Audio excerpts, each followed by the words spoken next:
कार्तिक पूर्णमासी का मेला हर साल की तरह हिंदी कार्तिक महीने की 14वीं और 15वीं तारीख को कारोंझर की पहाड़ियों के दरमियान मौजूद सारदेड़ो धाम पर कार्तिक पूर्णमासी का मेला लगता है।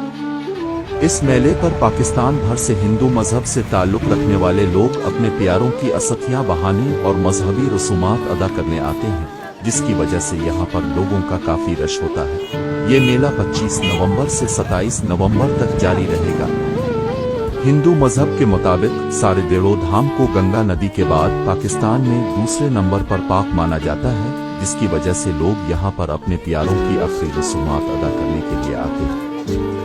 बताने का मकसद ये था कि बहुत सारे लोग इस तरह के मेलों को देखने में दिलचस्पी रखते हैं, तो वो लोग भी 26 नवंबर को इस मेले में शिरकत कर सकते हैं।